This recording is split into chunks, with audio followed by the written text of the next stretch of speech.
उसी का ही लगातार ध्यान करना है और उसमें स्थित होना है। यानी हिलना डुलना नहीं है, हिलना डुलना शरीर से तात्पर्य नहीं है। मतलब वह परमात्मा तत्व में जब हम लीन हो गए तो फिर संसार तत्व में आने का कोई मतलब नहीं है। उसी को कहते हैं स्थिर होना, परमात्मा में स्थित होना। अब कैसे होवें स्थिर, उसका उपाय जो है ये चौथे प्रवचन में पृष्ठ संख्या 24 के ऊपर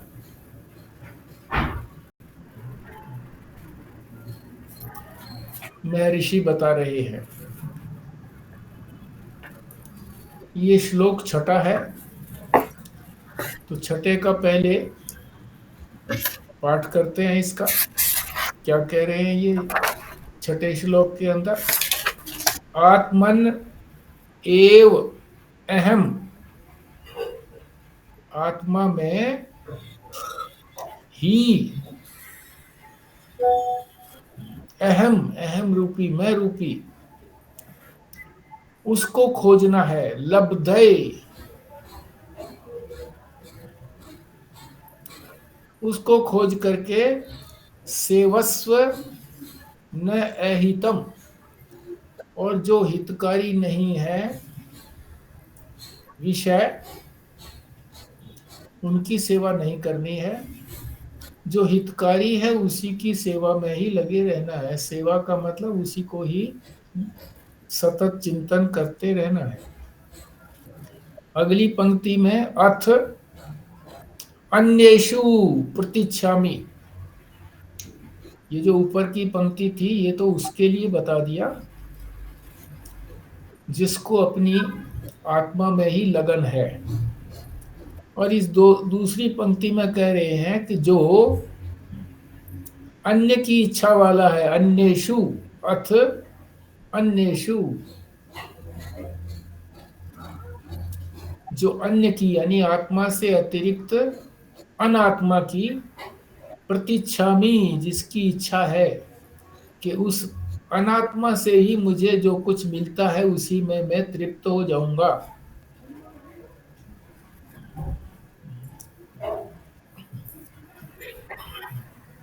ऐसा न करके जो साधु है वो क्या अनुष्ठान करता है कि मन में कोई अपेक्षा नहीं रखता कि मुझे कुछ मिले।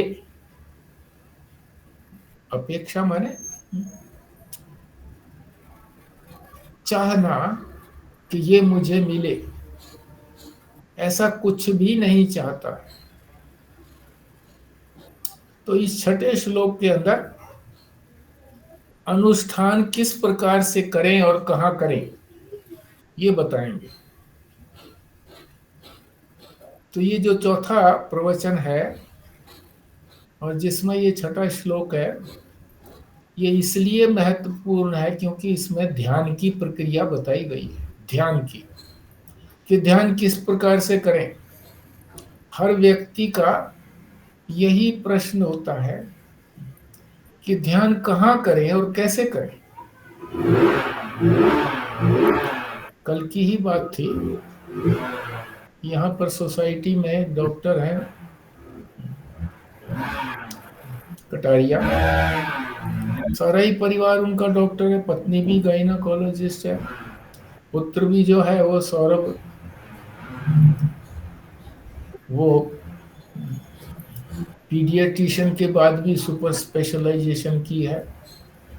उनकी पत्नी ने भी गायनी के बाद सुपर स्पेशलाइजेशन की है। तो उन्होंने बुलाया कि आओ थोड़ा सा चर्चा करते हैं बैठ करके। तो वहां भी उन्हीं का यही प्रश्न था कि ध्यान कैसे करें। समय थोड़ा था, उन्होंने 4 बजे सूचना दी, तो 4:15 के लगभग मैं पहुंचा हूँगा। तो वो 4:45 वहां से उठना ही था क्योंकि यहाँ 5 बजे कक्षा थी। फिर फॉर्मेलिटी भी करते हैं, कोई ये दो ये दो है। उनका भी प्रश्न यही था कि ध्यान कैसे करें, कहाँ करें। तो हर व्यक्ति का यही प्रश्न रहता है कि ध्यान में कहां पर करूं और कैसे करूं। तो यह महर्षि जो है इस बात को स्पष्ट बताते हैं।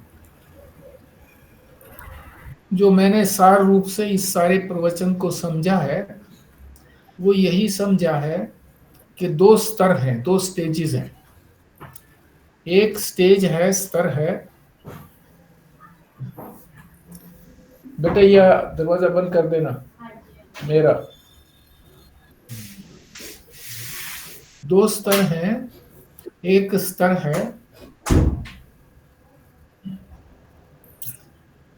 एकाग्रता का, मन को एकाग्र करना है। एक बार एकाग्रता का अभ्यास हो जाए, चाहे किसी भी स्थल पर हो जाए, किसी भी जगह पर हो जाए, फिर उस एकाग्रता को कहां पर लेकर के जाना है? अपनी आत्मा में लेकर के जाना है, अपने मैं में एकाग्र होना है। ये दूसरा स्तर है, ये अंतिम स्तर है। पहले स्तर में कहीं भी जो भी रुचि का विषय हो उस विषय के अंदर अपना ध्यान लगाए, एकाग्र हो जाए, मन एकाग्र हो जाए।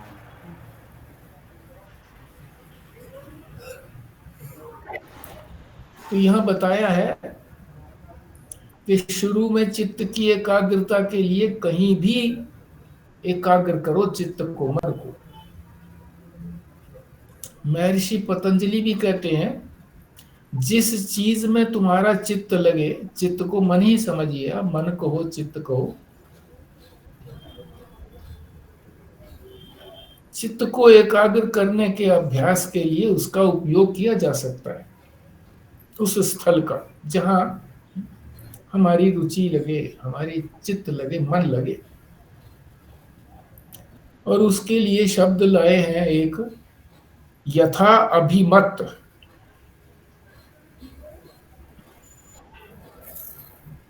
चाहे जहां भी हो, परंतु जिस चीज में हमारा मन लगे, यथा अभिमत, जैसा तुमको अभिमत होवे। अभिमत माने तुम्हारा मत हो, तुम्हारा मन हो, उस पर ध्यान एकाग्र करना चाहिए। ये पृष्ठ संख्या 24 का मूल बात बताई है। इसी पृष्ठ संख्या में प्रारंभ में कहा है कि कहां करें ध्यान। तो कोई तो कहता है आदित्य मंडल। आदित्य मंडल सूर्य का एक मंडल है, उसके चारों तरफ और भी हैं। तो कह रहे हैं वहां जो है ना सूर्य का ध्यान करो। कोई कहते हैं कि सूर्य में परमात्मा तत्व,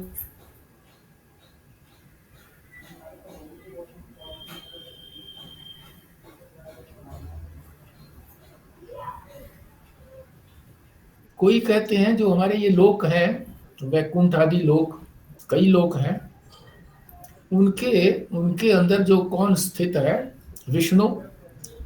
विष्णु का ध्यान करो।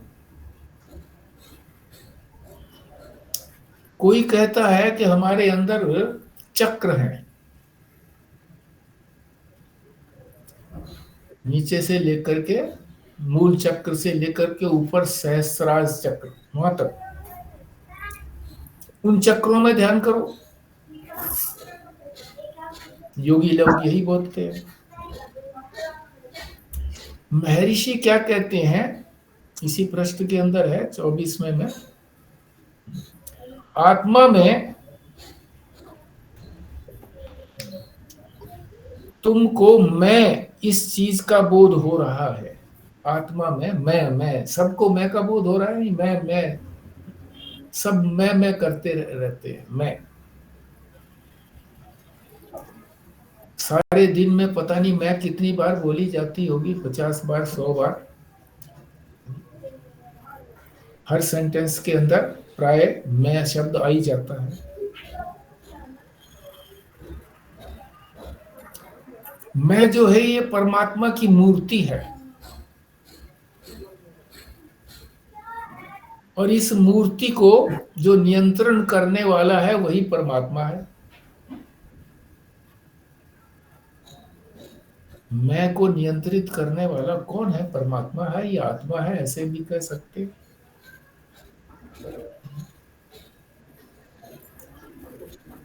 तो महर्षि ने शुरू में ही बता दिया कि आत्मा को जो हम मैं समझते हैं, मैं कहते हैं तुम कौन हो, मैं ये हूं, मैं शरीर हूं, मैं इंद्रिया हूं, मन बुद्धि चित्त, मैं ही तो लगाते हैं सब जगह। ये परमात्मा की जो है, ये मैं जो है, ये परमात्मा की मूर्ति है। इस मूर्ति में ध्यान करना है। क्यों करना है? कि मूर्ति में, इस मूर्ति का जो नियंत्रण करने वाला है वो परमात्मा है। इसलिए शुरू में ही महर्षि ने बता दिया कि ध्यान कहाँ करना है, मैं के अंदर ध्यान करना है। मैं को अहम भी बोलते हैं, अहम, क्योंकि यही मूर्ति परमात्मा की है और ये मूर्ति वहां परमात्मा तक पहुंचा देगी। उसका ध्यान करेंगे तो परमात्मा में ही पहुंच जाएंगे। मैं का ध्यान करने मैं। अब ये बता रहे हैं कि दूसरी जगह करने से क्या, क्यों नहीं करना दूसरी जगह, जो बताया पीछे सूर्यमंडल में, या दूसरी जगह जो दृश्य, जो केंद्र बताए हैं, चक्र बताए हैं, या वैकुंठ में बताए हैं विष्णु जी, उनका ध्यान करो। उनका क्यों नहीं करना? तो बताया कि ये सारे दृश्य हैं, दृश्य हैं, दिख रहे हैं, ये नजारे हैं, नजारे। दृश्य मतलब नजारे।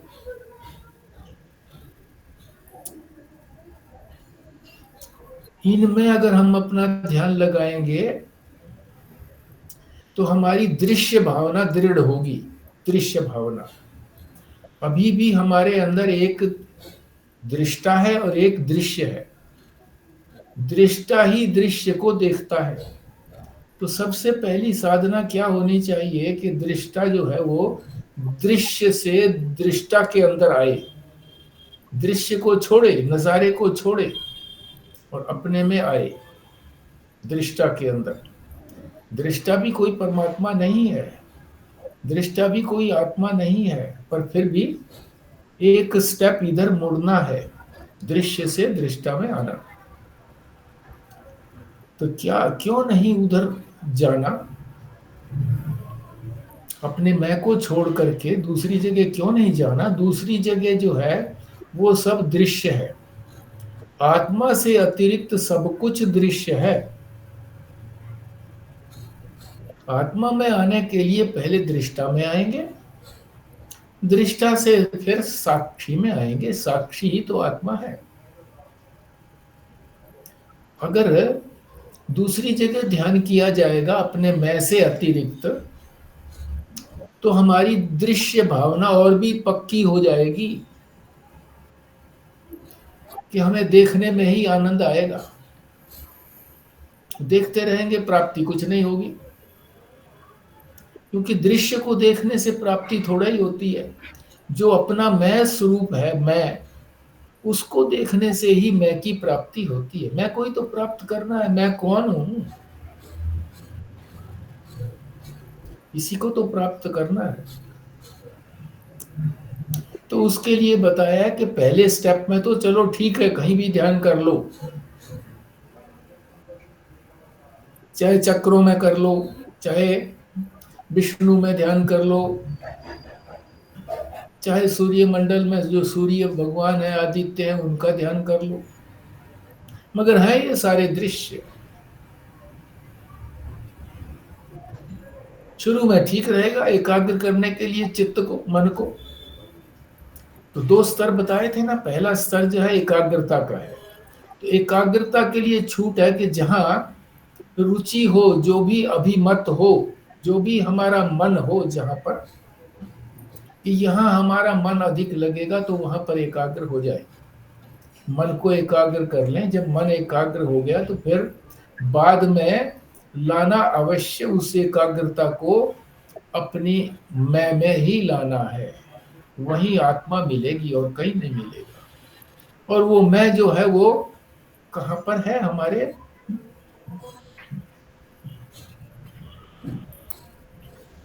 गुहाशय में, हृदय गुफा के अंदर वो आत्मा है, परमात्मा है, उसी की तो मूर्ति है ये, प्रगट मूर्ति है उसकी।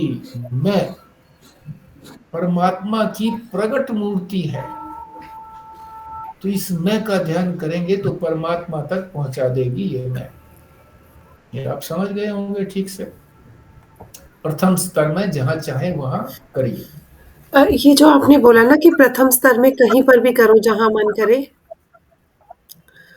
तो ये किसी विषय में भी कर सकते हैं?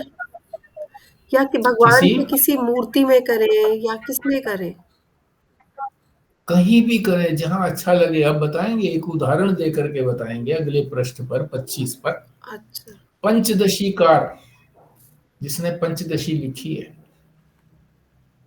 बहुत प्रसिद्ध महात्मा हुए हैं। वो कहते हैं, अपना एक शिष्य का उदाहरण देते हैं। कोई एक शिष्य था, उदाहरण दे रहे हैं, गांव से आया था। गुरुजी ने उन्हें तरह तरह से चित्त एकाग्र करने के स्थल बताए कि यहाँ कर लो एकाग्र, यहाँ कर लो एकाग्र। और उसका चित्त एकाग्र होता नहीं था। बार बार आकर के वो कहता, जी यहाँ तो मेरा चित्त लगा नहीं। फिर वो दूसरी जगह बताते, वो कहते यहाँ भी नहीं लगा जी मेरा। फिर उन्होंने कहा कि मुझे ये बताओ, महात्मा ने पूछा उनसे कि तुम्हारा चित्त लगता कहाँ है? फिर कहीं तो लगता होगा चित्त। बोला, जी मेरी एक भैंस है, पहली बार ब्याने वाली है वो, बड़ी हृष्ट पुष्ट है, सुंदर है। मेरा ध्यान वहीं जाता है कि उसने क्या दिया, कटिया दी है, कटरा दिया है, ब्याह गई हो गई, ब्याह तो नहीं गई। ध्यान करने बैठता तभी ये लगता कि ब्याह तो नहीं रही है अभी। उसी से मेरा बड़ा प्यार है, प्रेम है, उसी में ध्यान लगा रहता है। मेरा ध्यान करता हूँ, आज जहां आप बताते हैं वहां ध्यान नहीं रहता, उसी की तरफ ध्यान चला जाता है। कितना दूध देगी, ये सारी बातें वो सोचता है। तो वो लिखते हैं कि भिक्षु को महिषी स्नेहात, वह जो सन्यासी था, जो आया था गांव से, सन्यास उसने लिया था, कि भैंस के अंदर ही स्नेह था। स्नेहात, स्नेह था भैंस के अंदर। महिषी माने भैंस, भिक्षु को, भिक्षु माने सन्यासी। तो उन महात्मा ने कहा, काम हो गया बस, अब कोई चिंता की बात नहीं है, बस भैंस का ही ध्यान कर। तो बता रहे हैं कि चित्त को एकाग्र करने के लिए जो भी दृश्य तुम्हारे मन का आकर्षण करता हो, वही दृश्य काम दे जाएगा। एकाग्र करने के लिए काम दे जाएगा दृश्य। चित्त की एकाग्रता के बाद तुम परमात्म तत्व को प्राप्त करना चाहोगे, परंतु अनात्मा के ध्यान से आत्मा की प्राप्ति हो नहीं सकती। अपने से अतिरिक्त तो सारी अनात्मा है। सूर्य भगवान, जिसको भगवान कहते हैं, वो भी अनात्मा बता दिया। विष्णु को भी अनात्मा बता दिया, क्योंकि वो मेरे से अलग है, मैं तो नहीं हूं। जो भी मेरे से अलग है वो सब अनात्मा है। कितना बड़ा सिद्धांत दिया है महर्षि ने कि अनात्मा की पहचान बताओ। जो मेरे से अलग हुआ अनात्मा, और आत्मा कितनी है? वो तो एक ही है, बस मैं ही हूं, मेरे अतिरिक्त कोई नहीं है। वही आत्मा है, वही आत्मा सर्वत्र व्यापक है, और वही मैं हूं।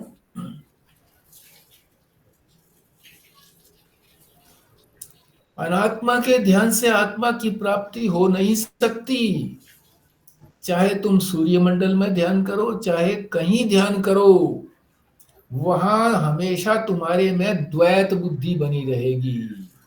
बड़ी बात कही है, द्वैत बुद्धि, कि एक ध्यान करने वाला और एक जिसका ध्यान किया जाता है, दो हो गए ना, द्वैत बुद्धि हो जाएगी। केवल एक ही ऐसी मूर्ति है जहां हमारी द्वैत बुद्धि नहीं होती। वो कौन सी है वस्तु? मैं तो हमें अपने से अलग नहीं लगता ना। मैं तो मैं ही लगता है। मैं से अलग तो लगता नहीं है कोई भी, कि मैं से अलग मैं है कोई वस्तु। मैं तो मैं ही है, अपने से अलग नहीं है मैं इस अनुभव के अंदर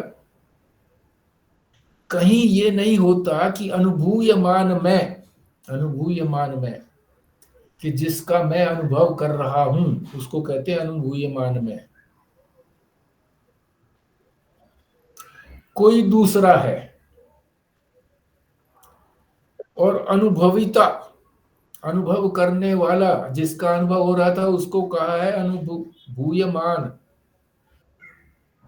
जिसको अनुभव कर रहा है। और जो अनुभव कर रहा है उसको कहा अनुभविता मैं, उससे अलग हूं। ऐसा तो लगता ही नहीं है कि मैं किसी और चीज को अनुभव कर रहा हूं। मैं को तो मैं को ही कर रहा हूं ना अनुभव। मैं अपने को ही तो अनुभव कर रहा हूं, किसी दूसरे को तो अनुभव कर ही नहीं रहा। वो स्थल ऐसा है, वो वस्तु ऐसी है। इसलिए परमात्म तत्व का ध्यान तो अहम की मूर्ति में ही संभव है। इंपॉर्टेंट चीज है, निशान लगा लो। जो चीज महत्वपूर्ण आए उस पर इंपॉर्टेंट लगा लो। या याद रखना लगा लो, याद रखो, याद रखना है ऐसे लगा लो। कुछ भी चिन्ह लगा लो कि जो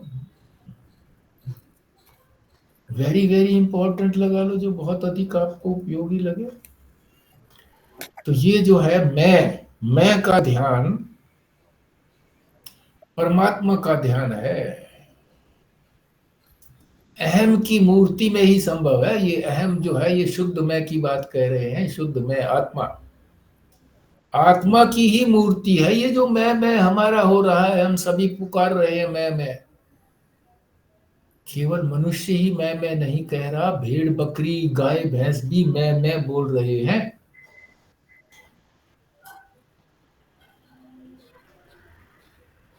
जब पशु चरने के लिए जाते हैं तो उनके गाय के बछड़े, भैंस की कटिया या कट्टा उनके साथ जाता है।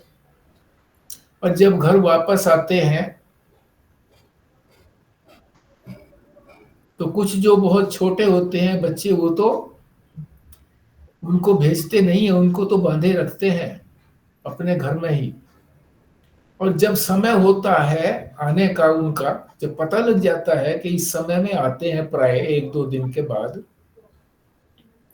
तो उसी समय वो मैं बोलने लगते हैं। और जो कोई थोड़े से बड़े हो जाते हैं, चलने फिरने लायक हो जाते हैं अच्छी तरह से, भागने दौड़ने तो साथ में छोड़ देते हैं पशुओं के साथ में, तो वापस जब आते हैं तो गाय भैंस जल्दी चलती हैं तो वो पीछे मान लीजिए रह जाते हैं। तो वहां वो पुकारते हैं मैं। और कई बार जो है वो आगे चले जाते हैं छलांग मार करके। फिर वो प्रतीक्षा करते हैं, माँ की दिखाई नहीं देती तो फिर मैं बोलते हैं। तो पशु पक्षी भी मैं बोलते हैं। पक्षियों की भाषा समझते नहीं है। सभी प्राणी इसी तरह से अपने मैं को ही याद रखते हैं। और मैं जो है वो द्वैत नहीं है, दो नहीं है। एक मैं जो है वो अनुभव करने वाला, और एक जिसका अनुभव किया जाता है। एक ही तो है दोनों, जिसका अनुभव करें, क्योंकि वही तो ध्यान कर रहे हैं। जिसका ध्यान कर रहे हैं वो भी मैं ही हूं, और जो ध्यान कर रहा है वो भी मैं ही हूं। तो मैं तो एक ही रहा, अद्वैत ही रहा, द्वैत तो हुआ नहीं। और अद्वैत में ही पहुंचना है हमको, अपने अंदर ही पहुंचना है, जो हमारी परमात्मा की मूर्ति है। इसी मूर्ति का ध्यान करेंगे मैं का, तो परमात्मा ही हमें वहां पर मिलेगा, मैं, क्योंकि उसी की तो ये आवाज है। आत्मा ही तो बुला रही है, उस मैं के माध्यम से। गाओ यहाँ पर पशु भी बोलने लगते हैं जब बच्चा बोलता है उनका, बछड़ा या कोई कटिया। तो गाय भैंस भी बोलने लगती है, मैं। सुना ही होगा आपने, हमने तो खूब सुना है, अनुभव भी किया।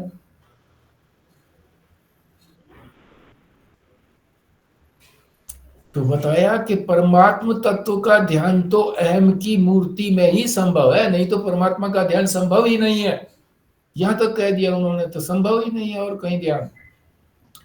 यानी ध्यान अगर और कहीं कर लिया तो परमात्मा की प्राप्ति नहीं होगी, ये मतलब है। दृश्य की ही प्राप्ति होगी, दृश्य, दृश्य ही बस प्यारा लगने लगेगा। दृश्य उसी को ही देखना चाहेंगे।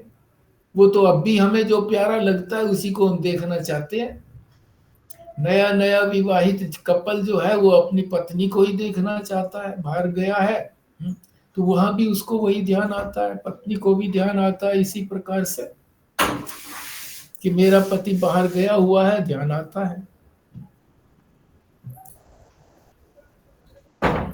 वो तो अब भी ध्यान हो रहा है। उस ध्यान का क्या कहना। पर ध्यान तो उस चीज का करना है जो हमें इस कर्ता पने से, भोक्ता पने से, इस संसारी पने से हमको छुड़ाता है। वो छुड़ाने वाला ध्यान कहाँ हो सकता है, इस मैं के अंदर ही हो सकता है।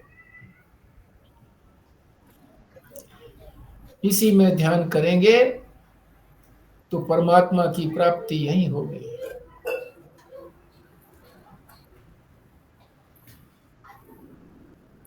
अब कह रहे हैं कहो जी, कहो, अगर कोई ये कहे कि जी अहम की प्रतीति तो हमें हमेशा होती है, वो प्रतीति तो हो रही है, मैं की प्रतीति सबको हो रही है कि हो रही। होती तो है परंतु एकाग्र मन से नहीं होती। ये भी बड़े ध्यान की बात सुनिए, आप बड़े तल्लीन होकर के सुनिए। एकाग्र मन से नहीं होती, मैं की तरफ ही ध्यान नहीं रहता, तो कहां ध्यान रहता है। इस मैं के साथ कोई न कोई और दृश्य भी सामने आ जाता है। क्या आ जाता है, जहां भी मैं का बात आई ना, मैं, तो मैं के अंदर अपना ध्यान आ जाता है। मैं जगदीश या मैं खुराना, मैं के साथ मैं अकेला ध्यान नहीं आता। मैं का मतलब कहा तो मैं फलाना, मैं फलाना। और भी ध्यान आ जाता है कि मैं तो ब्राह्मण। और भी ध्यान आ जाता है, अपने हाथ को देखते हैं, अरे गोरा, शीशे में देखते हैं तो अरे मैं गोरा, कोई अपने आप को काला, कोई कहता है ठीक है मैं तो लंबा हूं, अच्छा हूं, कोई सोचता है कि मैं तो बुद्धिमान हूं, कोई कहता है नहीं मैं तो बेवकूफ हूं। मैं के साथ कोई ना कोई चीज और लटक जाती है, जुड़ जाती है।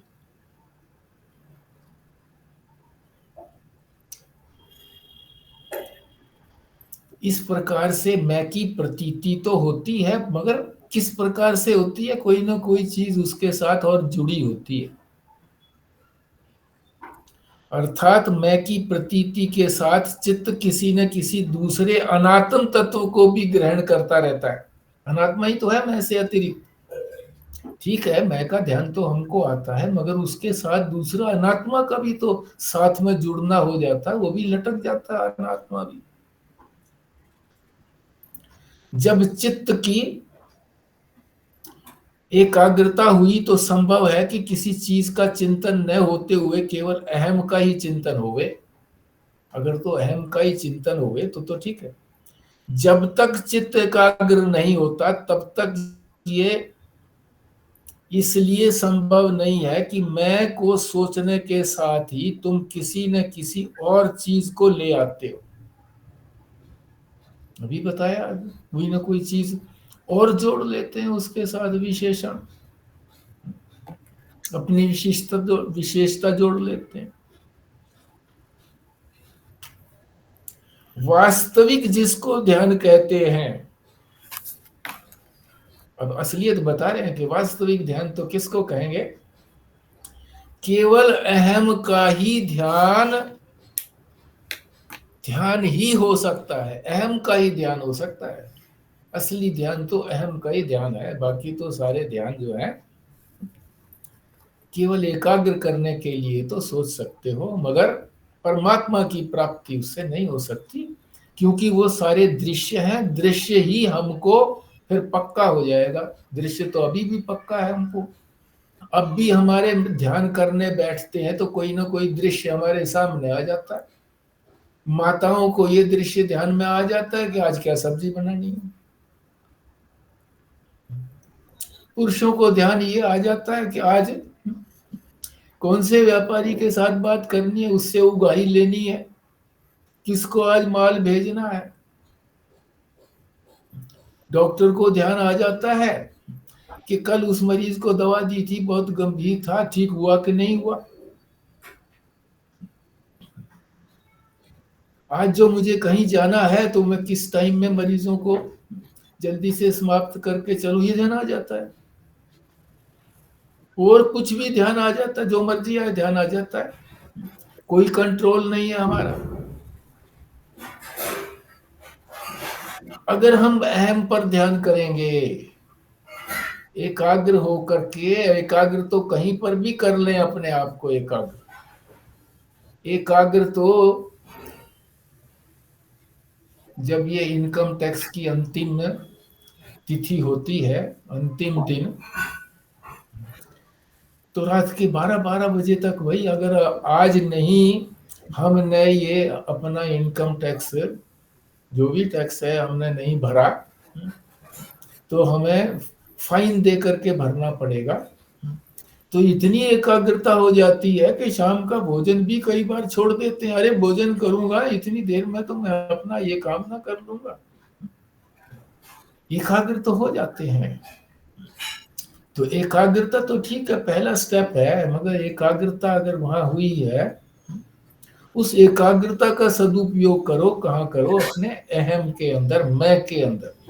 मैं के अंदर एकाग्र होने का, जब एक स्थान पर एकाग्र होने का हमारा अभ्यास हो जाता है, तो उस अभ्यास का लाभ हमको कहाँ लेना है? मैं के ध्यान में लेना है।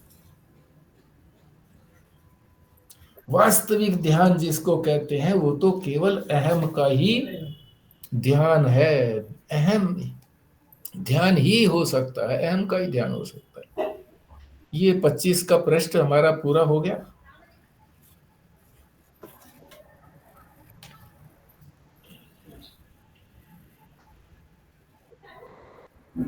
अब तक मैं क्या बताया? अब तक मैं जो है यही बताया, ध्यान की प्रक्रिया। कोई कहीं कहता है सूर्य में करो, कोई कहता है अपने शरीर के अंदर जो चक्र है उनमें ध्यान करो, कोई कहता है विष्णु का ध्यान करो। पर ये सारे ध्यान जो है,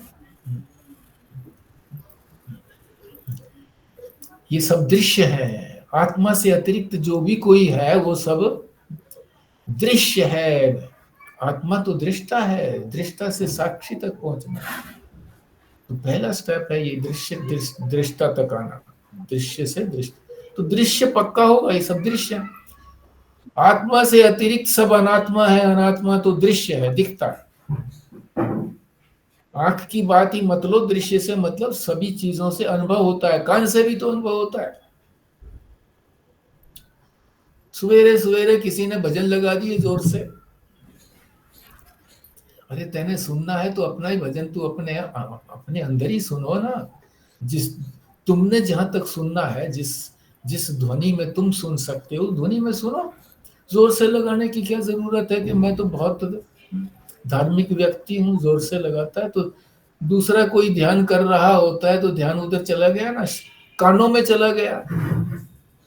ये भी तो दृश्य है, केवल आंख से देखने का ही दृश्य नहीं होता, कान से सुनने का भी दृश्य होता है, नाक से सूंघने का भी दृश्य होता है। अगर कहीं हम किसी वाटिका के अंदर जहाँ फूल खिले हुए हैं वहां बैठ करके ध्यान कर रहे हैं तो हवा चली, बयार चली, उधर से आई तो कि कभी जो है ना गुलाब की क्यारी से आई तो गुलाब की गंध आ गई, तो हमारा ध्यान जो था ना वो फिर उधर चला गया, दृश्य में चला गया, अनात्मा में चला गया।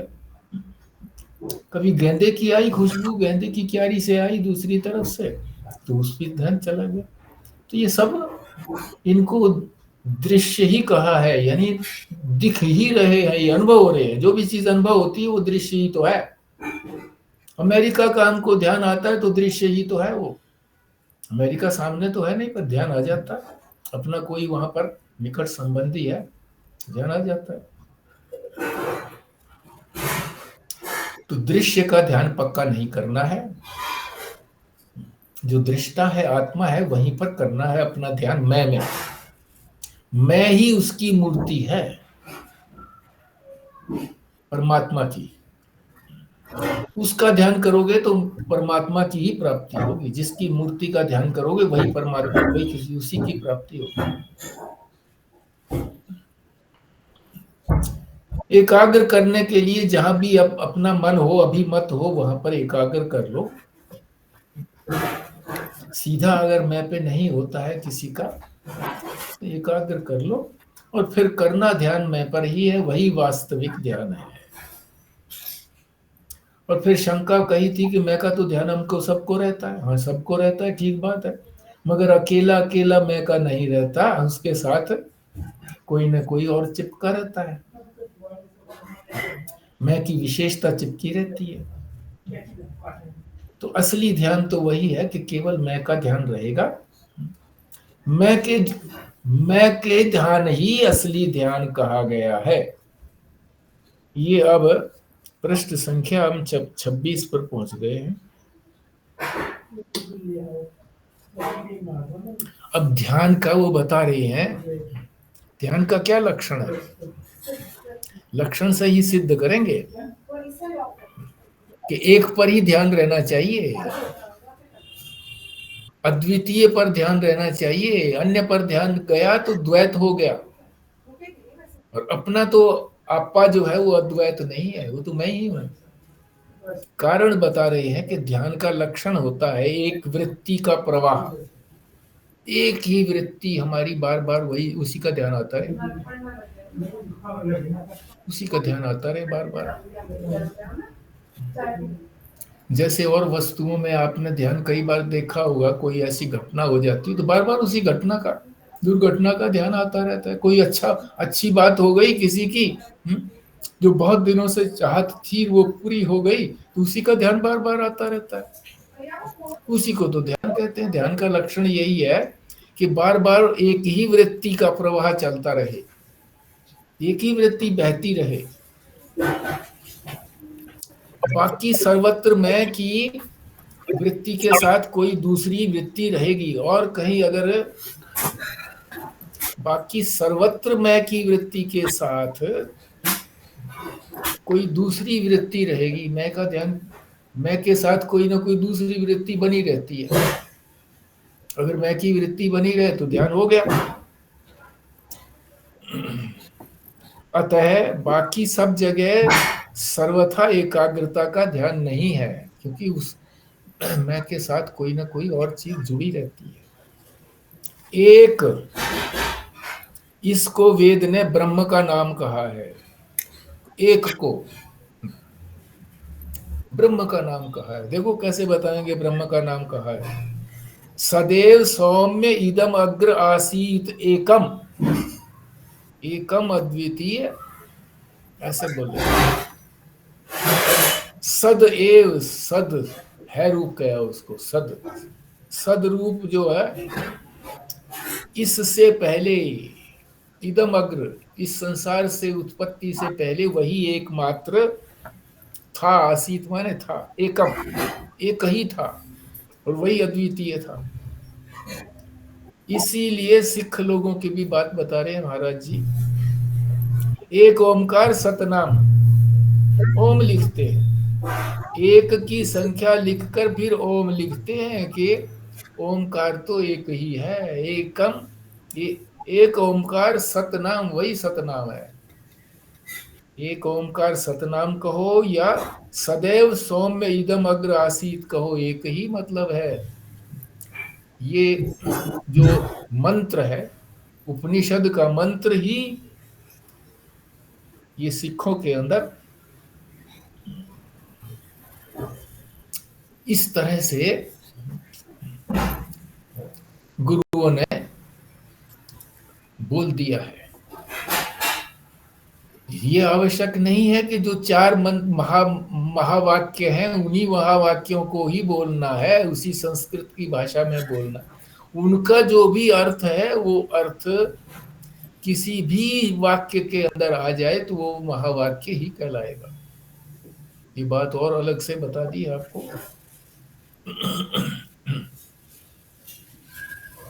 कोई ये कहे जी सिखों के अंदर तो होता ही नहीं, वो तो कहते हैं एक नाम, वो एक ओमकार सतनाम, वो तो ऐसा कहते हैं। तो ये उपनिषद का ही तो मंत्र कहा है उन्होंने। एक अर्थात परमात्मा ही अग्र है, आगे है, तभी उसको एकाग्रता कहोगे।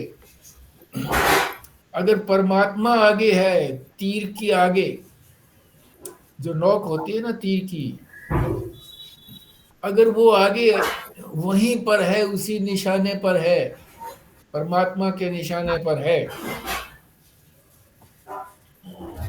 उसी को अग्र कहेंगे, तो ही एकाग्रता कही जाएगी। नहीं तो कोई एकाग्रता का मतलब नहीं है। दुनिया भर की एकाग्रता लोग करते हैं जगह जगह, अनात्मा में एकाग्रता,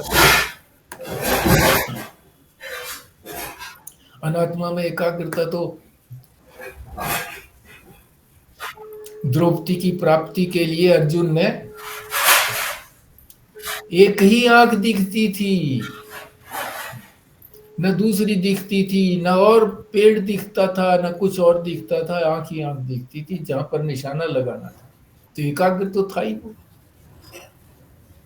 तो इस प्रकार से जो एकाग्र होता है, तो वो एकाग्रता तो संसार की प्राप्ति के लिए होती है, जैसे उसको प्राप्त हो गई द्रौपदी की प्राप्ति अर्जुन को। परमात्मा की प्राप्ति के लिए तो परमात्मा को ही लक्ष्य बना करके हमको एकाग्र रखना पड़ेगा ना, आगे रखना पड़ेगा। यदि कोई अनात्म पदार्थ आगे है तो एकाग्रता कैसे कहोगे, एकाग्रता नहीं हुई। इसलिए इस अहम तत्व में परमात्मा के ध्यान से पहले जिसको ध्यान कहा जाता है वो तो एक केवल उपचार से कहा जाता है, फॉर्मेलिटी है। उपचार माने फॉर्मेलिटी, कई बार फॉर्मेलिटी दिखाते हैं ना।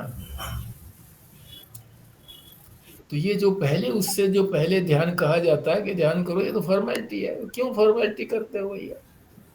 मंदिर में जाएं, अरे वो ठीक है, जल चढ़ा लो, परमात्मा के शिव के ऊपर जल चढ़ा लो।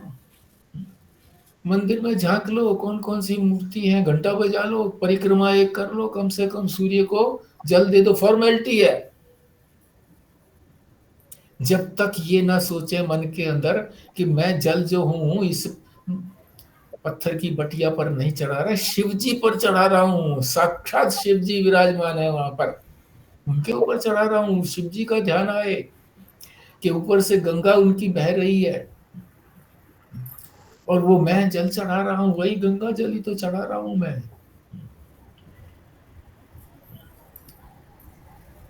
फिर सूर्य को जब जल देते हैं,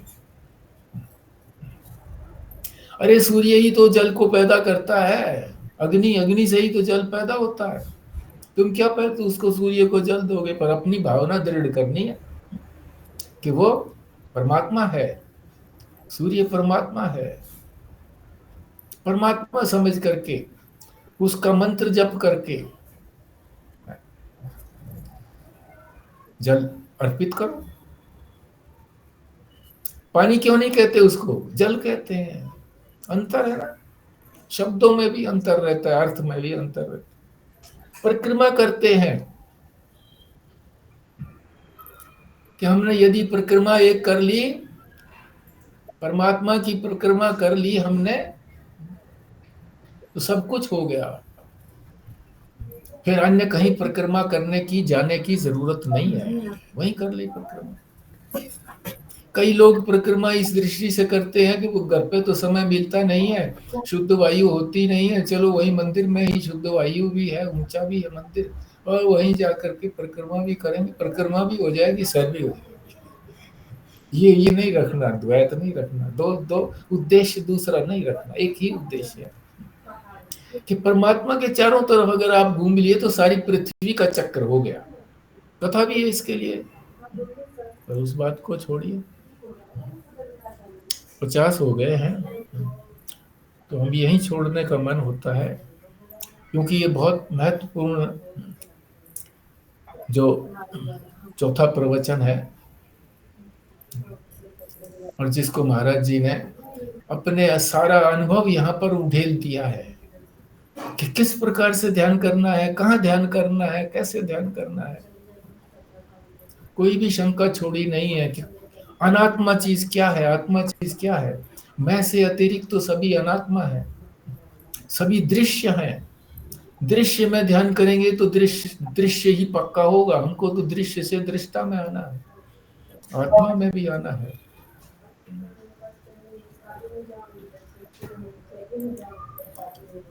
तो इसी का ही आप चिंतन करें। अभी 10 मिनट बचे हैं। चिंतन करने का तात्पर्य है कि इसी में से आप अपनी शब्दावली में या जैसे भी आप प्रकट कर सकें प्रकट भी करें, चिंतन भी करें, और कोई लूप होल रह गया हो, कोई सुराख रह गया हो, जो हाँ अभी लगता हो कि यहाँ पानी यहाँ बह रहा है, यहाँ निकल रहा है पानी, यहाँ से नहीं जा रहा है, तो उसको शंका का समाधान भी के लिए भी आप बोल सकते हैं। ठीक है जी, चलिए। जी, ये जो आपने कहा मैं करते हैं, हाँ जी, सारे पुरुष तो जानवर तो करते हैं, भैंस गाय बकरी तो करती है, पक्षी अपनी भाषा में करते हैं। हाँ जी, उसको भाषा को समझते नहीं हम। नारद जी मुनि सबकी भाषा समझते थे, कीड़े मकोड़ों की भाषा समझते थे नारद मुनि। तो एक बार सड़क के ऊपर एक चींटा, जिसको हम क्या बोलते हैं, चींटी और चीटा बड़ा होता थोड़ा सा, वो दौड़ा जा रहा था। नारद मुनि ने पूछा, अरे तुम क्यों दौड़ा जा रहे? अरे तुम, नारद मुनि को बोला वो चीटा, अभी मत बोलो मेरे से, मुझे सड़क से इधर हो ले जाने दो, एक बार सड़क से नीचे उतर जाऊं मैं भाग करके, तब मैं बताऊंगा। तुम लोगों को तो पता होता नहीं है, मुझे तो उसकी आवाज आ रही है, वाहन की मोटर आ रही है पीछे पीछे, मैं तो बच बच करके जा रहा हूं इधर से, बोलो मत मेरे साथ। तो नारद मुनि समझते थे, कीट पतंगों की भी बात समझते थे। हाँ जी, तो क्या कहना हाँ चाहते जी, थे हाँ खुराना? जी व्यास जी। हाँ जी,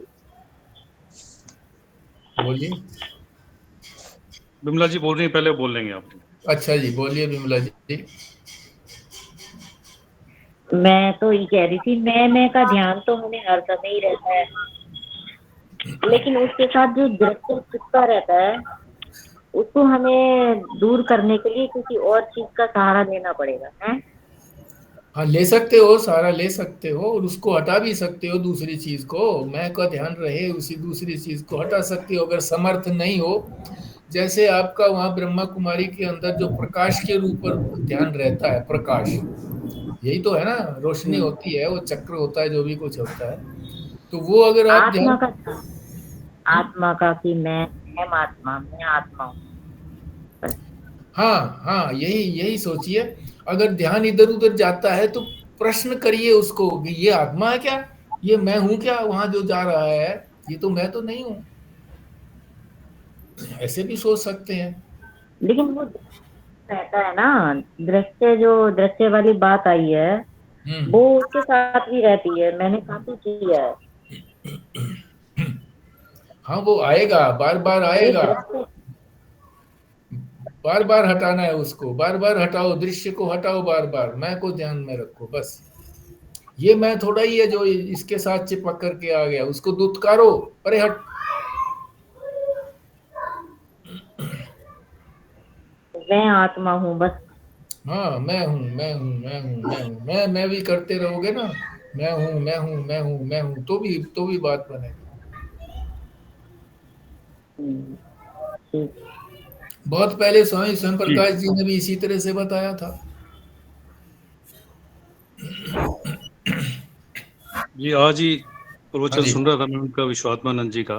हाँ जी। ये गीता के 13वें अध्याय में 24वें हम्म, श्लोक के अंदर यही बात आई थी। हम्म, उसमें कह रहे थे कि जो उत्तम अधिकारी है हम्म, वो ध्यान के द्वारा जो है हम्म, परमात्मा को प्राप्त करता है। हम्म, उत्तम, मध्यम, उसके बाद इस तरह से, और कनिष्ठतम अधिकारी की बात कर रहे थे। हम्म, तो एक तो ये जो उन्होंने समझाया कि ब्रह्माकार वृत्ति क्या है। हम्म, जैसे भी आंटी जी कह रही थी ना कि मैं ब्रह्म हूँ, ये कहने के बाद शांत होकर के सोचे करके फिर वृत्ति हट जाए और ये उसमें स्थित हो जाए, भाई यही अनुभूति हो जाए कि हाँ मैं ब्रह्म ही हूँ। उस तरह से तो जो बार बार वृत्ति लानी पड़ती है याद करने के लिए कि जी मैं ये हूँ, मैं ब्रह्म हूँ, मैं ब्रह्म हूँ, ये कहने के बाद अगर उसी में स्थित हो जाए, वृत्ति हट जाए, जो निवृत्ति की बात हो रही, कोई वृत्ति ना रहे उसमें, तब तो उसमें स्थित हो सकता है। नहीं, और वृत्ति वृत्ति तो देखो, वृत्ति अगर उसी आकार की वृत्ति रहती है, उसी को तो कहते हैं ब्रह्माकार वृत्ति। वृत्ति तो बनी रहेगी, मगर वही वृत्ति बनी रहेगी, दूसरी वृत्ति नहीं आएगी।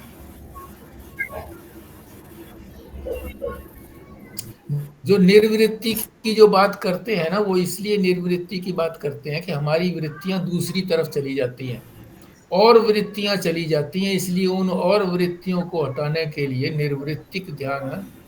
तो निर्वृत्तिक ध्यान तो बड़ा कठिन ध्यान है। वृत्ति रूप जो ध्यान है कि वही वृत्ति बनी रहे, ब्रह्म हूं, मैं ब्रह्म हूं, ब्रह्म का मतलब व्यापक हूं, मेरे से अतिरिक्त और कोई है ही नहीं यहाँ पर, मैं ही ठसाठस हूँ, इस तरह की शब्दावली बोल करके फिर शांत होकर के उसी के अंदर ही बैठे रहे बस। वृत्ति बनी रहेगी तो कोई दूसरा रहेगा जी, बोले जी वृत्ति बन रही है ना, जब तक कि जी मैं, वृत्ति आ रही है, वृत्ति बन रही है, उसका मतलब तब तक भी दो है।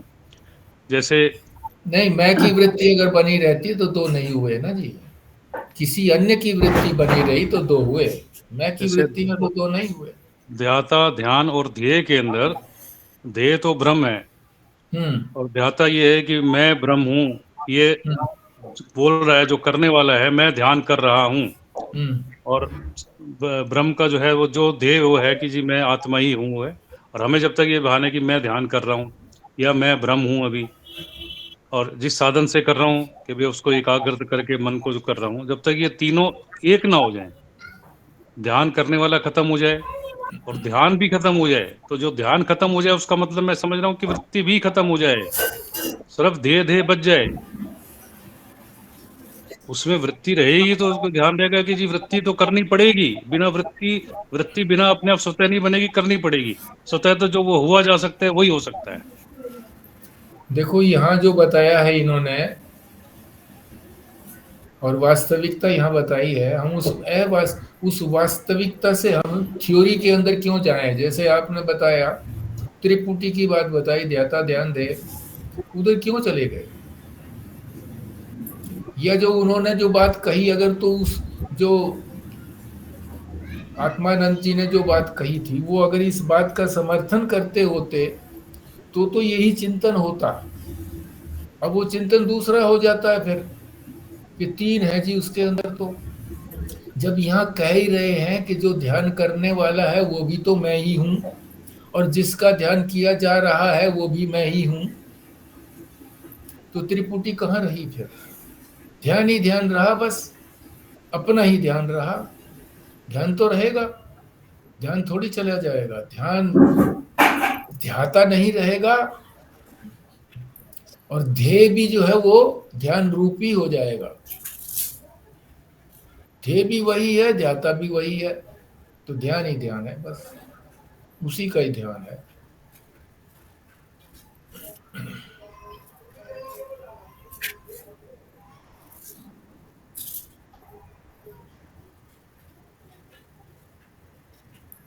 जो कल्याण महाराज जी की के अनुभव के अनुसार हो सकता है, वो कल्याण दूसरी स्थान पर नहीं हो सकता,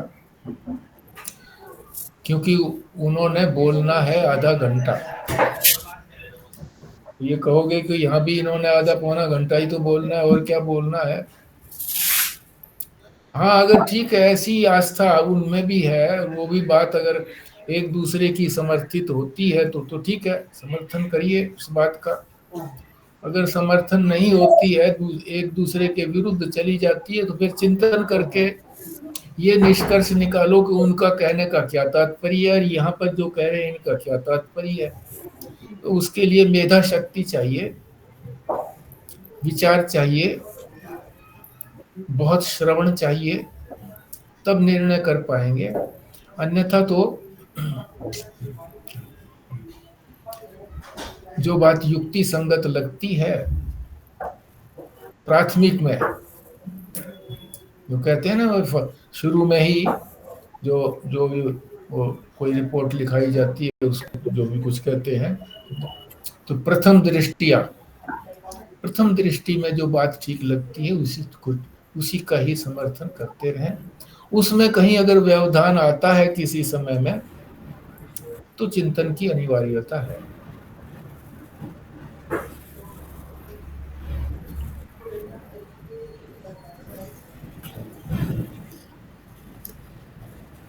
तो जो एकदम शुरू में बताया था कि जिस भी चीज़ में मन लगे उसमें ध्यान लगाओ, तो उसका तो कोई लाभ नहीं है ना? एकाग्र होने का लाभ है ना, एकाग्र हो जाएगा मन, एकाग्रता का अभ्यास हो जाएगा। जो एकाग्रता का अभ्यास कर लेता है तो वो कहीं भी उस एकाग्रता का प्रयोग कर सकता है। जो एकाग्रता कहीं भी नहीं कर सकता, पढ़ने लगता है तो वहां भी नहीं एकाग्र होता, खेलने लगता है तो वहां भी एकाग्र नहीं होता, कुछ और चीज करने लगता है तो वहां भी छोड़ देता है उसको। विद्यार्थी जो है, एक पुस्तक को उठा लिया, थोड़ा सा पढ़ा, फिर छोड़ दिया, फिर दूसरी उठा ली, छोड़ दिया, तो एकाग्रता की कमी है ना। अगर एक ही चीज में लगा रहे जो उसको ठीक लगती है, थोड़ी सी भाषा उसको हिंदी ठीक लगती है तो हिंदी को ही पढ़े, वो एकाग्र मन हो जाए ना। ये तो हो जाए भी, कम से कम घंटा भर मैं एकाग्र होकर के बैठ सकता हूँ। फिर जब दूसरी कठिन कोई वस्तु होगी तो उसके लिए भी ये तो पता होगा कि भाई हाँ, शरीर तो मुझे दिक्कत करेगा नहीं, घंटा भर मैं बैठ सकता हूँ, बैठ जाता हूँ, कोई परेशानी होती नहीं है, तो घंटा।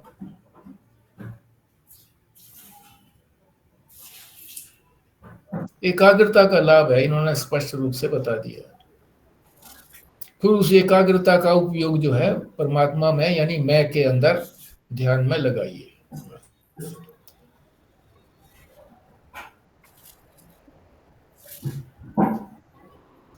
अब हिंदुस्तान में जितने खिलाड़ी हैं, यहाँ पे हिंदुस्तान में करते हैं ना सारी प्रैक्टिस, उस प्रैक्टिस का ही उपयोग तो वहां पर जो 5 साल के बाद होता है वहां पर करते हैं। वहां मैट दूसरा होता है, वहां ग्राउंड दूसरा होता है, देखने वाले दूसरे होते हैं, मगर फिर भी मेडल ले आते हैं, क्योंकि वो जो पीछे प्रैक्टिस की हुई है, प्रैक्टिस ध्यान की प्रैक्टिस का तात्पर्य है कि ध्यान कहीं भी किया जाए, एकाग्रता का की प्रैक्टिस हो जाएगी।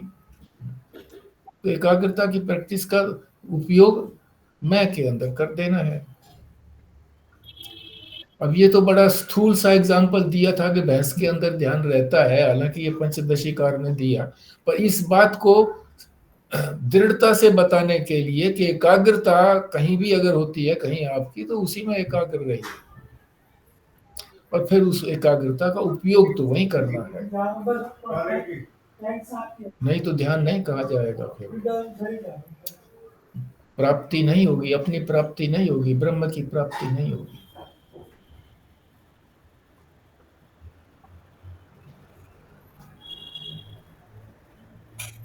उसको तो केवल ये फॉर्मेलिटी कहा है, उपचार मात्र कहा है कि भाई हाँ ठीक है।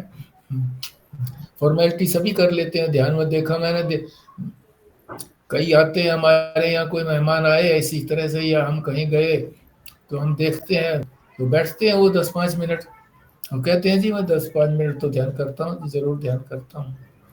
अच्छा भाई, ध्यान जाओ, सारी उम्र ध्यान करते हैं, बस वो एक रिपीटिशन हो जाता है। इसी तरह से माला जपने की भी बात है कि माला जपते हैं ध्यान इधर उधर होता है, तो इसीलिए कहा है कि भाई माला जपें तो जिस चीज की भी माला जपें उसका अर्थ हमारे साथ साथ अंदर मस्तिष्क में आ जाना चाहिए। अगर नहीं आता है तो वो भी एक प्रकार से फॉर्मेलिटी है। तो कम से कम बैठने का तो उपयोग हो जाएगा, फॉर्मेलिटी भी मान लीजिए है, तो कभी न कभी जा करके वो असलियत का रूप भी तो ले लेगी, श्रद्धा भी तो होने लगेगी। ये तो 5 मिनट ऊपर हो गए भाई। तो इसी पाठ को आप दोबारा से पढ़ें, समझें, और कल फिर बताएं। शुरू में ही बताया कि भाई ये चीज समझ में नहीं आई। तो कितने पेज हैं? 2 ही तो पेज हैं, आधा पेज ही है, 2.5 पेज है बस। आज ज्यादा नहीं है, मगर बात बड़ी महत्वपूर्ण है। इस बात को समझ करके फिर आगे जहाँ भी कहीं आएगा बात, दूसरी बात भी आएंगी, वो भी इसी ध्यान से ही संबंधित आएंगी, बताएंगे। ठीक है,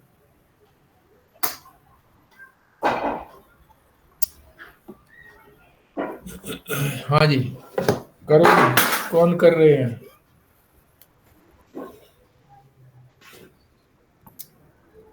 मैं करती हूँ। हाँ, करिए। ॐ पूर्णमदः पूर्णमिदं पूर्णात् पूर्णमुदच्यते पूर्णस्य पूर्णमादाय पूर्णमेवावशिष्यते।